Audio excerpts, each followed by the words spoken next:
জয় শ্রী শ্রী পদ্মাবতী মায়ের জয়, জয় বড় মায়ের জয়। সকলকে এই শাস্ত্র দর্শন চ্যানেলে স্বাগত জানাই।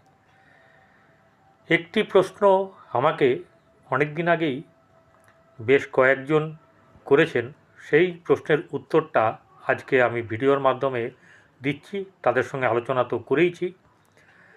সেটি হচ্ছে গিয়ে, আপনার যে বর্তমানে আপনার স্ত্রী আছে,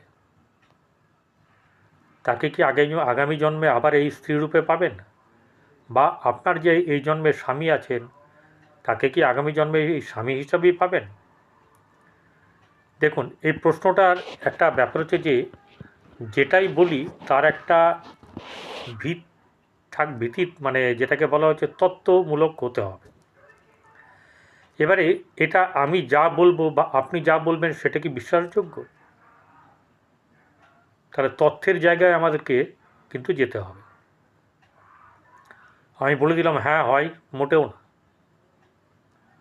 ব্যাপারটা এরকম, যে সমস্ত জিনিস আমি শ্রী শ্রী পদ্মাবতী মা এবং বড় মায়ের নিকট হতে যেভাবে হোক জেনেছি, সেটি হচ্ছে যে সাত জন্মই যে পাবে এমন কোনো কিন্তু ব্যাপার নাই। এটা কিন্তু মানুষের সৃষ্টি কথা।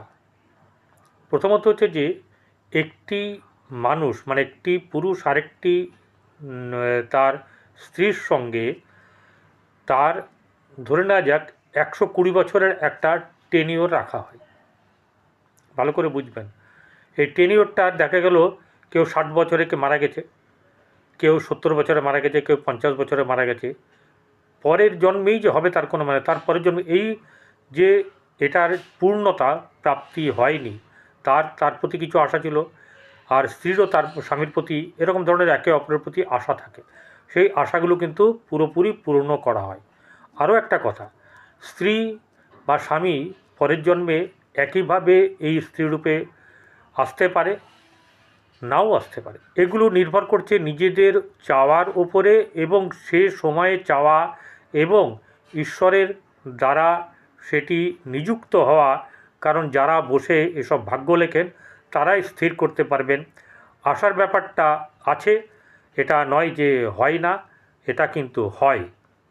দেখবেন অনেকের 40 বছর 60-50 বছর বয়সে বিয়ে হচ্ছে, হ্যাঁ, সেই মেয়েটাও কিন্তু দেখা গেল যে তারও বিয়ে হয়নি, এমনও হতে পারে যে তাদের বিবাহ হচ্ছে। অর্থাৎ তাদের এই কালটা পূর্বের জন্মে কেটেছে, আবার এই জন্মটা এই জন্মে কেটে পুরোপুরি শোধ হচ্ছে। এটুকুই বোঝালাম, এটুকুই বুঝুন, পরে বিস্তারিত বলবো।